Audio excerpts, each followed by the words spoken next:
चिपक चिपक के चलती है कभी कभी दो राहें, जुड़े जुड़े कुछ ऐसे के लगा हो जैसे गम, डबल डबल होती थी जो कभी कभी तकलीफें, किसी के संग चलने से हुई हाथ से कम।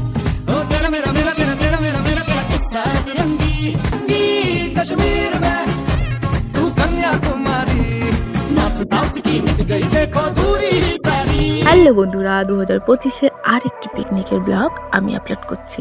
সো আমি একটা স্কুলে পড়াই, আমার ভিডিও যারা কন্টিনিউ দেখেন তারা তো অবশ্যই জানেন। তো আমাদের স্কুল থেকে একটি পিকনিকের আয়োজন করা হয়েছে। এই হলো আমাদের বাস, আর আমরা চলে এসেছি পাহাড়ে। পাহাড় প্রেমিক মানুষদের জন্য অনেক সুন্দর একটি জায়গা দেখাতে চলেছি।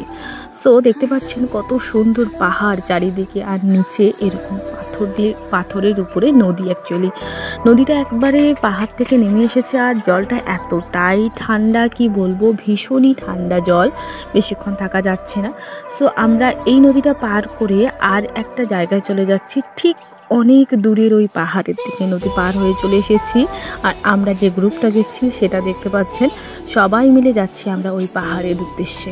অ্যাকচুয়ালি আমরা দেখতে যাচ্ছি কতটা দূরে পাহাড়টা। এখানে এসে আরেকটা নদী পেলাম, নদীর পরে আরও দূরে পাহাড়টা। আমরা যতটাই কাছে যাচ্ছি না কেন, নদীটা আরও অনেক দূরেই যাচ্ছে। এই জন্য এখানে খুব সুন্দর করে পাথরগুলো উঁচু করে রেখে দিয়েছে, খুবই সুন্দর লাগছে। সো এখন আমরা আর একটা নদীর এদিকে চলে আসলাম, আবার হাঁটতেছি। সো দেখতে পাচ্ছেন এখানে আমরা কিছুক্ষণ বসেছিলাম, আমরা অনেকটা হাঁপিয়ে গেছিলাম, যার জন্য একটু রেস্ট নিয়ে আবার আমরা হাঁটবো। সো এখানকার নদীর স্রোতটা দেখতে পাচ্ছেন কতটা গভীরভাবে, আর এতটা আওয়াজ হচ্ছে কি বলবো। আর ভিউটা যা সুন্দর, মানে নিজের চোখে না দেখলে আপনারা কখনোই বুঝতে পারবেন না। চারিদিকে নদী আর নদী, মাঝখানে একটু একটু শুকনো পাথর আর বালু, আর সাইডে পাহাড়। এই পাহাড়টাই কিন্তু ভুটান পাহাড়ের সৌন্দর্য। কিছুদিন আগে আমি আরেকটি ব্লগ আপলোড করেছিলাম ভুটানের। আমি জীবনে প্রথমবার ভুটানে গেছিলাম, আর সেখানকার পরিবেশটা এতটা সুন্দর, নিজের চোখে না দেখলে কখনোই বিশ্বাস করা সম্ভব নয়। আমি ওই ভিডিওটি আপনাদের মাঝে দিয়ে দিয়েছি অলরেডি, আমার ইউটিউব চ্যানেলে আছে, চাইলে আপনারা দেখে নিতে পারেন। খুব সুন্দর একটি জায়গা, পাহাড়প্রেমী মানুষদের জন্য এরকম জায়গা সত্যি খুবই মনোমুগ্ধকর একটি জায়গা। আমি তো ভীষণই পছন্দ করি, আর আমি জানি এখন সবাই পাহাড় পছন্দ করে। সো আমরা কিন্তু এরকম অনেকগুলো শট নিয়েছিলাম, আমরা অনেকগুলো ভিডিও বানিয়েছিলাম, তার মধ্যে আমি কিছু কিছু ভিডিও এখানে আপলোড করতেছি। তো দেখতে পাচ্ছেন পাহাড়টা সত্যি এতটা সুন্দর লাগছে, মানে আমি আর কি বলবো, আপনাদের নিজের চোখেই আপনারা দেখুন। আর আমরা যেই জায়গাটা এসেছি সেই জায়গাটায় অলরেডি সেদিন 50 থেকে 70 খানা বাস এসেছিল, আর এত ভিড় হয়েছিল সেদিন, মনে হয় সব পিকনিক একদম সবাই চলে আসছিল। কারণ আমরা আসছিলাম 2025-এ 12ই জানুয়ারি, স্বামী বিবেকানন্দর জন্মদিনে। আমরা ছুটি ছিল রবিবার, স্কুলের সমস্ত ছাত্রছাত্রীদের এবং তাদের মাদের বাবাদের নিয়ে আমরা এসেছিলাম।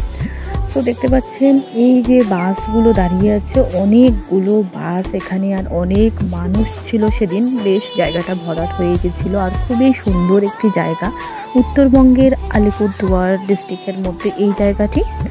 এবার আমি বলবো এই জায়গাটি কোথায়, অ্যাকচুয়ালি এটা কোন জায়গা। এটা হলো মহুয়া, উত্তরবঙ্গে আলিপুরদুয়ারে জয়গাঁও নামে একটি যে জায়গা আছে তার পাশেই হলো মহুয়া নামে এই সুন্দর ভিউ পয়েন্টটি। অ্যাকচুয়ালি মহুয়া সবাই চেনে না, কারণ এই পিকনিক স্পটটি গত বছর মানে 2024-এ প্রথম ওপেনিং হয়েছিল, আর 2025-এ এক বছরের মধ্যে এতটা জনপ্রিয় হয়ে উঠেছে মহুয়া যে এতটা ভিড় লেগে গেছে। এটা হলো উঁচু জায়গাটা, এখানেও অনেক পিকনিক খাচ্ছে মানুষ, দেখতে পাচ্ছেন এখানেও প্রচুর গাড়ি, কিন্তু আমাদের গাড়িটা কিন্তু নিচে আছে, বলতে গেলে ওটা একটি নদীর মতো জায়গা। আর এখানে আরেকটি জায়গা দেখতে পাচ্ছেন, এখানে একটি দোলনা আছে, সবাই দুলতেছিল এবং আমরাও বলছিলাম।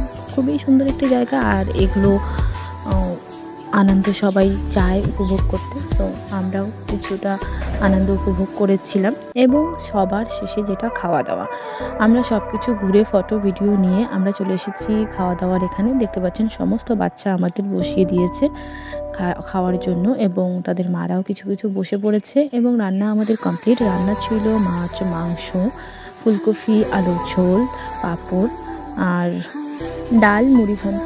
খাওয়া দাওয়া কমপ্লিট হয়ে গেছে এবং এগুলো আমি আগের ভিডিওগুলোই কিছু কিছু ছিল, আমরা কিশোরী গানের লিরিক্সটার সাথে কিছু কিছু ভিডিও ম্যাচ করতেছিলাম সবাই মিলেই। সো সব কিছু কমপ্লিট হওয়ার পরে আমরা বাসে উঠে পড়েছে, দেখতে পাচ্ছেন রাত হয়ে গেছে। সব কিছু মিলেই মিশে আনন্দ উপভোগ করে খাওয়া দাওয়া করে আমরা এখন বাড়ি যাচ্ছি। So tata bye bye. কেমন লাগলো